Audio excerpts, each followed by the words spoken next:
और यार तेरे शक्ल भी मरासियां मंगेगी यार पर कोई चूना ही मालिया मुंह दे और तेरे मुंह से कल है पूछ लेना सारे तो हो गई है गल जी होनी सी जो मर्जी करते रहो।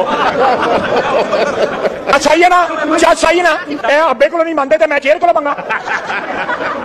अभी तो इतना सा हुआ है, अभी तो पूरी रात बाकी है, अभी तो इब्तिदा हुई है।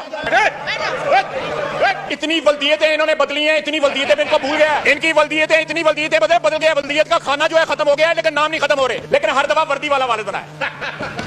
बड़ी चुपियां मेरी पंजाबी। शौकत अजीज की मरासियों की तरह जो है तारीफ करते थे, आप खुद गवाह हैं। मरासी उतनी नहीं तारीफ करते जितनी ये तारीफ करते थे। अल्लाह पाक रखे रहें, जोड़ियां सलामत रहें, ये डायलॉग बोलते थे। आपने कोई नाम नहीं लिया, वो आपसे चुप नहीं हो रहे। जहां पे असद कैसर साहब जो कहते हैं कि मैं अपने बाप से भी माफी नहीं मानता, हमारे लिए तो माँ बाप अल्लाह के बाद सबसे बड़ी वो चीज है। एक दफा नहीं 100 दफा माँ बाप से माफी मानने को तैयार है। और चीका निकलती रही हैं नदियां। आपके लीडर को कर्मा नहीं आता था, उसका तो खातून नबी ही नहीं कहना आता।